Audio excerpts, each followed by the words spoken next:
네, 여러분, 안녕하세요. 사실, 우리가 이 북한 뉴스를 알기가 굉장히 어렵습니다. 근데 최근에 이제, 근년 들어서 여러 가지 이제 이 인터넷 중심으로 이제 북한 뉴스를 전문적으로 취재해서 보도해주는 그런 기관들이 이제 생기고 있습니다. 그 중에 하나가 이제, 그 중에 하나라기보다는 그 중에 가장 대표적인 곳이 이제 데일리 NK라고 하는, 조직입니다. 오늘 거기 데일리 NK의 편집국장을 맡고 계시는 이 신주영 국장을 모시고, 최근에 북한 얘기가 좀 어떤지 좀 궁금합니다. 최근에 뭐 북한의 김정은이가 뭐 오늘 아침 보도가 됐습니다만은 뭐 큰 가로 세로 뭐 1점 몇 메다씩 하는 1점 몇 수영장.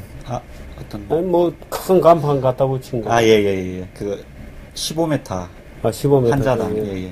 지금 벌써 얘기 시작했습니다만은 뭐 그것도 붙이고 그래서 요즘 북한이 궁금해요. 뭐 북한 애들은 우리나라 또 대선에 굉장히 개입하고 싶어 하고 또 뭐 분수라고 뜨고 있고, 네. 참 정말 참 뭐라 그럴까요? 이게 참 기가 막힌 희한한 일들이 또 벌어지고, 또 그게 또 남한에서 멀쩡하게 먹고 사는 인간들이 또 거기 또 충성하는 애들도 있고 이래요. 그러니까 참, 그 주사랑이 80 중반에 생겼습니다만은, 그때는 막 일부 절망감의 표현이었다. 이렇게 말하자면 하도 답답한 마음에 약간 절망감에 막 엉덩이에 약간 뿔이 났다 뭐 이렇게 이해할 수도 있는데 그걸 거짓을 지금까지도 하고 있다는 사실이 참으로 놀랄만한 일이고 그래서 최근에 북한 뉴스를 좀 들어보려고 오늘 우리 데일리 NK의 신조영 국장 모셨습니다. 어서 오십시오. 안녕하세요. 예, 반갑습니다. 예, 반갑습니다. 데일리 NK부터 소개 좀 해주시죠. 데일리 NK는 2004년도에 일군의 북한 문제에 관심 있는 젊은이와 언론인들이 의기투합을 해가지고, 예. 그 당시만 해도 이제 북한이 굶주리고 있다. 그리고 예. 인권 문제가 심각하다 이런 것들을 사회에 제기를 하면 증거가 어딨냐 이런 얘기를 많이 들었어요. 예. 그래서 북한 운동이 먼저가 아니고 북한을 있는 그대로 알리는 것이 가장 중요한 과제이고 또 우리가 잘할 수 있는 것이 또 언론인들도 있었기 때문에 예. 그 아시겠습니다만은 동아일보 출신 손광주 국장님 그분하고 이제 저희 이제 북한 민주화 네트워크 출신 젊은 이제 기관지 편집진들이 힘을 합쳐가지고 북한에 있는 내부 사실을 있는 그대로 전달을 하고 또 한반도와 관련돼 있는 어떤 관계 사건 그리고 어떤 해결책 이런 것들을 좀 제시해보자 그런 취지에서 2004년도에 출범을 했고요. 그 과정에서 이제 과거에는 이제 정보기관만이 북한 정보를 독점하는 그런 거였지만 저희들이 이제 중국에 나가 있는 특파원과 또 활동가들의 어떤 네트워킹망을 이용해서 이제 공개처형 비디오부터 틀기 시작했죠. 그러니까 지금 기본적인 그 매체 미디어 자체는 인터넷에 있는 거죠. 예. 그는 인터넷에 있고, 닷컴으로 서비스를 하고, 그 이제 동영상도 띄우는군요. 그렇죠. 이제 웹이라고 하는 공간이 어떤 오프라인하고 달리 어떤 멀티미디어를 적극적으로 활용할 수 있기 때문에 그렇게 해서 이제 시작을 했고, 김정일의 와병 문제, 그 다음에 화폐 개혁, 그리고 이제 북한 내부에서 유행하는 한류 이런 것들을 이제 계속해서 보도를 해왔고 저희들이 이제 있는 그대로 보도를 하기 때문에 다수의 이제 우리 정통 언론 회사들 뉴스 채널들이 적극적으로 이제 따라와 주고 뭐 그런 말하자면 인용 보도도 많이 하고 하고 저희들이 보도하는 것이 대부분 뭐 작은 부분에서의 어떤 착오는 있을 수 있는데 큰 흐름에서는 대부분 북한 내부 이슈와 되게 정확하게 적합했기 때문에 미국의 이제 월스트리트 저널이나 이런 데서도 저희들 소개하고 그렇게 하고 있습니다. 그러니까 북한 민주화 네트워크하고 관련된 이제 말하자면 미디어입니다. 그렇죠.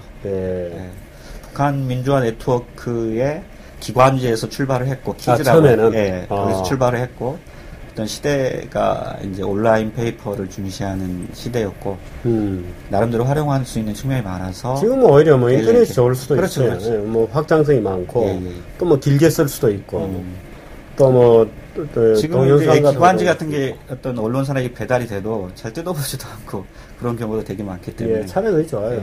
그래서 그렇군요. 중국에 특파원이 있다고요? 예, 특파원이 있죠. 말하자면 북한 지역 내에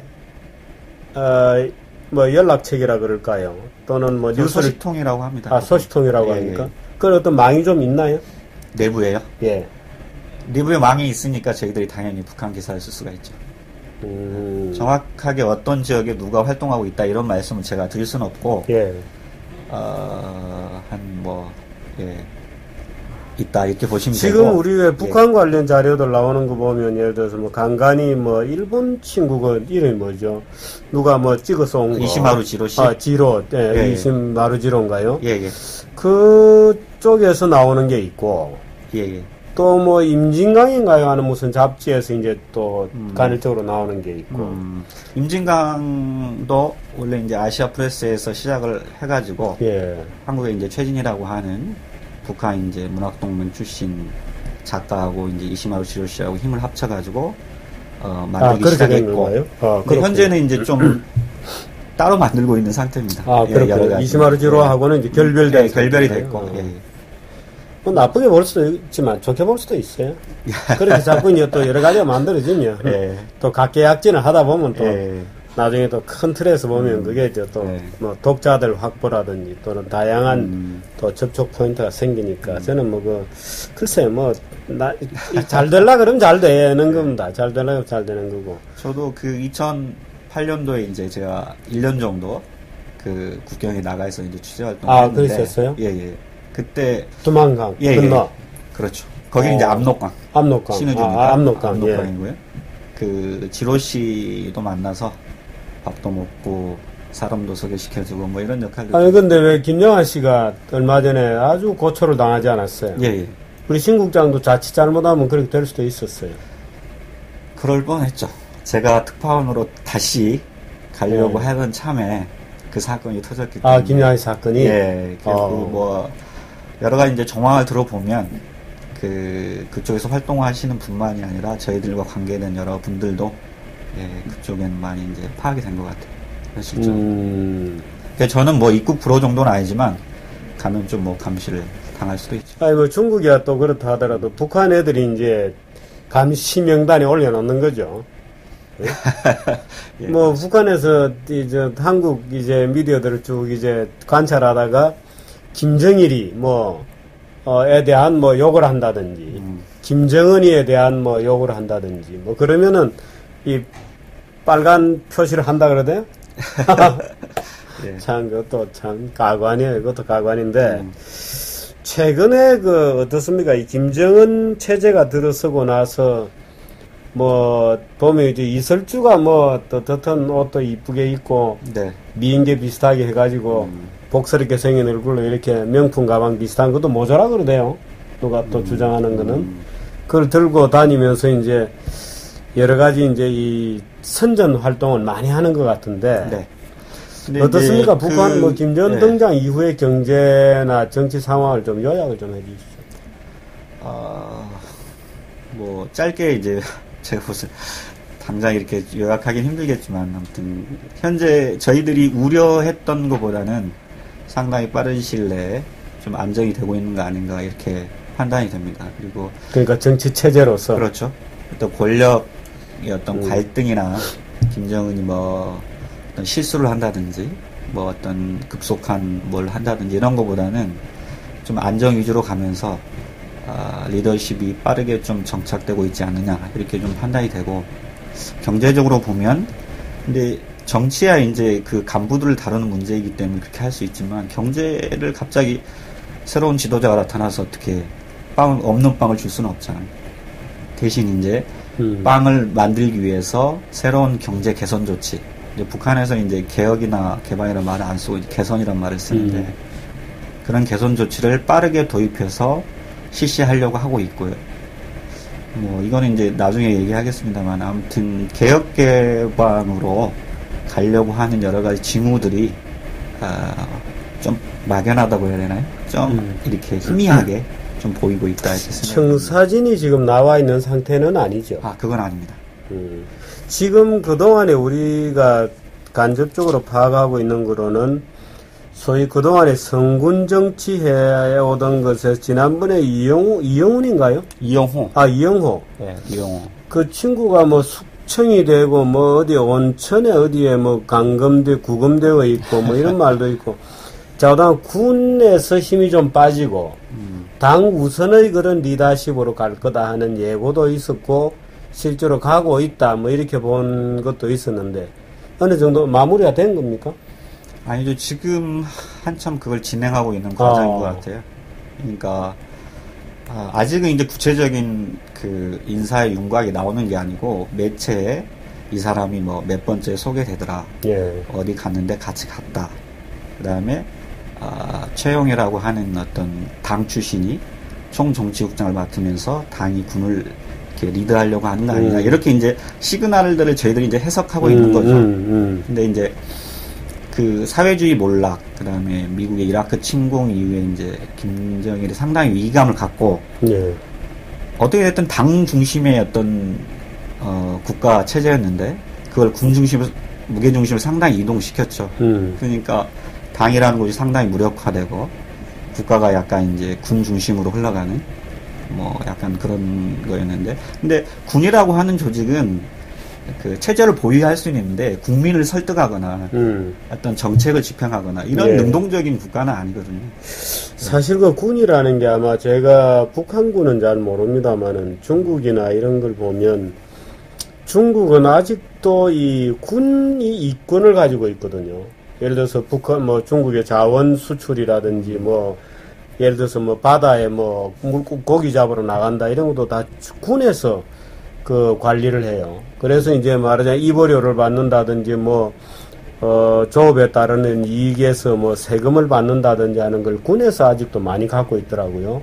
네. 아마도 북한도 군에서 이제 그걸로 먹고 살고 있겠죠, 그죠? 그동안에. 근데 그걸 뺏고 있는 겁니까, 당에서? 그렇죠. 군에 이제 단순히 이제 선군 정치라고 하는 게 군을 이용만 하는 게 아니고 군에 여러 가지 특혜를 주면서 절대 배신하지 마라 이런 걸 해왔죠.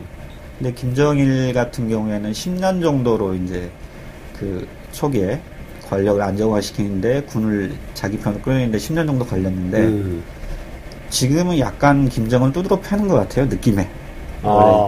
예를 들면 외화벌이 기관 같은 경우를 그 내각으로 옮긴다. 그건 이제 정상화라고 할 수 있지만 군의 입장에서는 이권을 뺏기는 것이 되는 거죠. 그죠. 일단 겉으로 보기에 지금 군이 반발하고 있는 것은 아닙니다. 그죠? 지금은 아직은 그렇게 하기에는 너무 무섭죠. 김정은을 어떤 누구라도 판을 깨야 되니까. 네, 불만을 표시하거나 이렇게 어떤 개인 행동을 하기는 상당히 힘든 것 같고 단 그런 걸 너무 세련되게 매우 신중하게 하지 않을 경우에 불만의 집단화 현상이 나타나게 되면 이제 뒤에서만 하던 얘기를 커피만 마시면서도 할 수 있고 어떤 부서에서 어떤 얘기를 할 수도 있는 거고 그렇게 될 수 있죠. 이제 그렇게 못하게 하는 게 이제 김정은의 어떤 뭐 북한 표현을 하면 영도력이고 리더십인데 제가 볼 때는 좀 신중하지는 않은 것 같아요. 왜냐하면 그 리용우라고 하는 사람은 김정일이 죽기 전에 자기 아들의 체제를 안정화시키기 위해서 천병으로 심어놓은 사람이거든요. 리용호 정도면 괜찮겠다. 한 10년 정도는 내 아들이 힘이 생길 때까지는 리용호면 인품이나 어떤 국내 신망이나 어떤 여러 가지 봐서 괜찮겠다고 심어놨는데 그 나사를 너무 쉽게 빼버렸잖아요. 그렇죠. 그리고 또 여러 가지 리용호 아직 죽진 않았습니다. 그거는 알 수가 없습니다. 지금. 숙청은 당했다고는 돼 있잖아요. 그죠? 네네. 죽었을 수도 있나요? 그럴 가능성은 낮지만 죽었냐 안 죽었냐의 판단은 지금 하기 힘들다. 근데 최근에 이제 그생가요 어느 보도에 보니까 뭐 어디 온천지대에 뭐 연금이 돼 있다. 근데 그런 거는 사실 그 북한에서도 한 뭐 5사람 정도 아는 어떤 숙청 리용호 같은 사람을 유배시키는데 막 소문내고 할 일은 없고.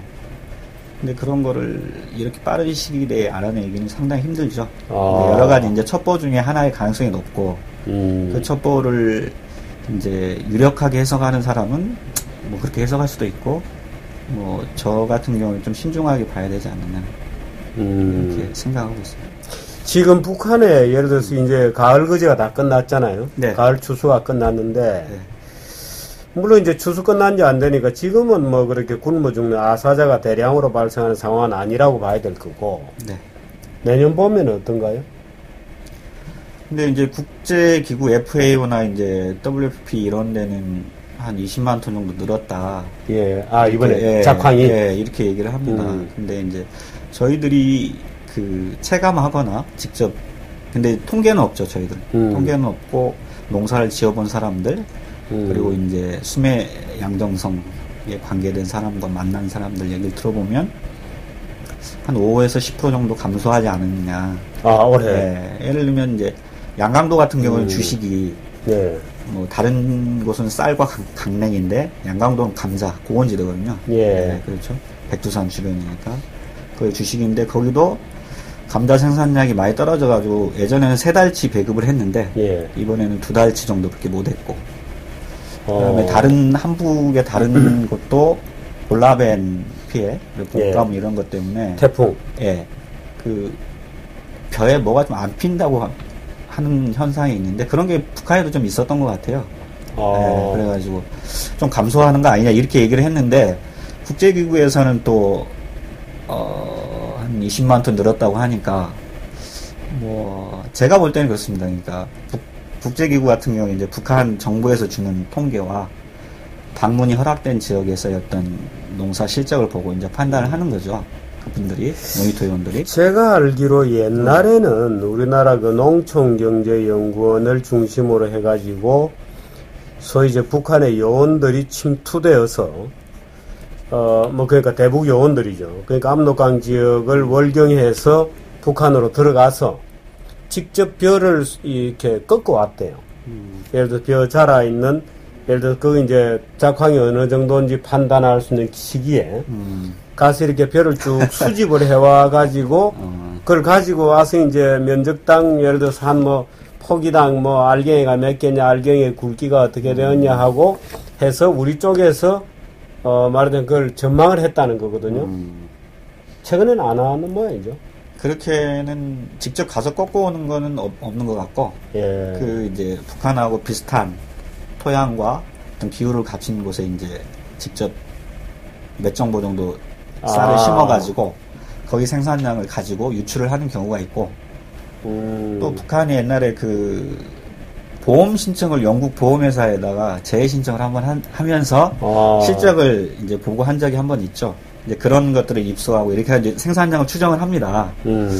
농촌경제연구원도 제가 뭐 이렇게 얘기하면 그쪽 연구기관에 좀 실례일 수도 있는데 공식적인 논평을 하지 않습니다만 아무튼 국제기구가 약간 좀 더 한 거 아니냐 이렇게 생각을 좀 판단도 있는 것 같아요. 근데 공식적인 멘트는 뭐 그런 얘기는 하지 않습니다. 근데 제가 볼 때는 김정은이 첫 집권 기간인데 흉년이 들었다. 이런 얘기를 북한같이 민심이 매우 중요하고 외부에서도 그렇게 지켜보고 있는데 올해 흉년이 들었다 이런 얘기를 하기가 아마 쉽지는 않을 겁니다. 대신 이제 좀 생산량이 늘었지만 뭐 수요량도 늘었기 때문에 지원을 좀 달라 이런 논리를 할 가능성이 상당히 높죠. 네. 공식적으로 지금 지원 신청이 나온 건 아니죠. 근데 공식적으로는 하지 않지만 뭐 계속해서 여러 가지 루트를 통해서 외교 관계를 통해서 지원 요청을 계속 외부에 하는 걸로. 지금 그동안에 왜 최근에도 보면 뭐 그래도 김정은이가 바뀌어서 신문에 뭐 났다가 또 뭐 그게 아닌 것 같다고 나기도 하고 뭐 했던 게 농사를 지으면 몇 프로는 뭐 농민이 먹고 국가에는 몇 프로만 내도 되는 것으로 무슨 뭐 628이에요 628인가요? 예, 628. 뭐 조치가 있었다. 예. 뭐 근데 그 실제로 있었나요 그런 조치가? 그러니까 지금 뭐 공식적인 문건이나 발표가 있었던 건 아닙니다. 아닌데, 그래요? 네, 그런 건 없어요. 그러니까 말하자면 김정은이가 텔레비에 나와서 또는 김정은이의 대리인이 그 뭐라고 하나 그 아나운서 그 아주 그 여자 아나운서 있잖아요. 뭐 위대하신 예, 있습니다. 뭐 그 친구라도 나와서 뭐 628 조치가 어떻고 하고 명시적으로 밝힌 것은 없습니다. 지금은 없습니다. 그래요? 예. 대신 이제 그 2002년 7일 조치 할 때도 어떤 TV나 이런 데서 떠든 건 아니었어요. 7.1 조치는 아시죠? 시장이. 뭐였죠, 그게? 그것도 김정일 시대에 이제 실리 사회주의를 추구한다고 하면서 예. 어떤 자본주의적 요소를 받아들인 경제 개혁 조치가 몇 번 뭐 그런 게 있었습니다. 예. 근데 그것도 어떤 떠들썩하게 발표하거나 어떤 선언을 한 게 아니고 그 조선신보 아시죠? 조총련. 예. 거기를 통해서 기사를 통해서 나왔어요. 나중에. 12월 달에. 근데 이제 북한 같은 경우에는 어떤 발표를 우리나라처럼 어떤 법령이나 물론 북한도 최고인민회에서 법령을 하지만 중요한 행정조치 같은 경우에는 뭐 강연이나 강습 어떤 지침 이런 형태로 내려가거든요. 그래서 그 내부에서 어떤 강연이 이루어지고 있다, 어떤 지시가 내려왔다 이런 걸 보고 저희들이 이제 캐치를 해서 추적을 하죠. 근데 6.28 방침 같은 경우에는 그러니까 방침이라고 하는 거는 김정일만 할 수 있는 겁니다. 그러니까 북한에서 방침이란 말을 붙이는 게 이제는 김정은만 할 수 있죠. 6.28 그렇습니까? 방침이라고 하는 것은 6월 28일 날 김정은이 간부들을 모아놓고 경제를 이쪽으로 가야 되지 않겠냐 이렇게 내린 게 6.28 방침이고 그 방침에 따라서 개선 조치가 밑에서 이제 기획안을 올리는 거죠 위로. 그래가지고 그거를 내려서 확정이 되면 이제 뭐 사인을 하고 나면 이제 주민들한테 가서 강습 강연을 통해서 알리고 그다음에 이제 행정 조치 같은 거를 추진하죠. 뭐 은행은 뭐 어떻게 해라 어디 가서 어떻게 해라. 근데 6.28 방침 같은 경우에는 아까 말씀하셨던 그 7대3으로 생산물 농민을 준다. 예. 그다음에 이제 분조 소유 개념이 없기 때문에 이제 사회주의 비효율이 발생하잖아요.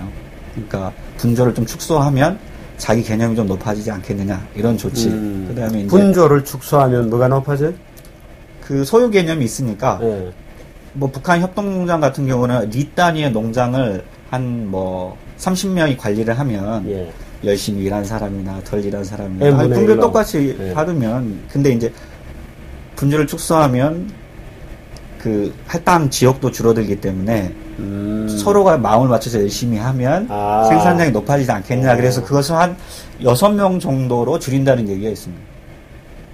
소규모 단위로 찢어서 일 안 하고 무임 편성하는 거는 좀 줄여보겠다. 그렇죠. 근데 사유화를 하기에는 그렇지 않아도 군부나 아니 뭐 여러 가지 사람들의 어떤 개인주의도 많아지는데 그것까지는 겁이 나는 거고 적당하게 타협을 하는 거죠. 거기서. 그러니까 사유재산 비슷한 효과가 좀 나도록 생산 단위를 6명까지 좀 줄여놓은 것 같다. 네. 그거를 이제 방침을 강연에서 얘기를 했습니다. 강연에서 얘기한 거는 확인이 됐고. 예. 그거는 이제 저희들만 확인한 것이 아니고 저희들도 뭐 수차례 확인이 된 거고 어떤 뭐 북한과 통화하는 많은 탈북자들 그리고 어떤 뭐 저희들 많고도 북한 전문 매체들이 있는데 거기서 누차 확인한 거기 때문에 뭐 그건 분명한 것 같고요. 그다음에 이제 경제적인 측면에서 보면 월급제. 네, 노동자들한테 옛날에는 이제 그 월급을 한 4,000원 정도 됐는데 그게 이제 북한 시장에서 쌀값이 1kg에 한 5, 6천 원 하거든요. 1kg에? 예. 그러니까. 월급은 4,000원이고. 예, 근데 1kg라고 하는 게 사실 이 정도밖에 안 되지 않습니까? 예. 우리가 이제 마트 가서 사는 거 20kg짜리고. 북한 사람들은 또 아마 쌀 굉장히 많이 먹을 겁니다, 밥을. 먹을 게 없으니까 쌀을 먹어야 되는데. 그 한국 사람들보다 아마 밥 먹는 양으로 따지면 적어도 아마 2배 정도 먹을걸요. 왜냐하면 우리가 어릴 때 밥들 많이 먹었잖아요. 밥을 뭐 이렇게 큰 사발에다가 뭐 이렇게 담아 먹다 지금은 다 공깃밥 먹게 되는데, 야, 그럼 괴롭겠습니다. 근데 월급제라는 게 뭐예요? 그전에는 월급제 아니었나요?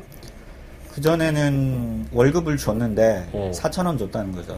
4,000원 4,000원은 월급의 개념, 샐러리의 개념이 아니고 예.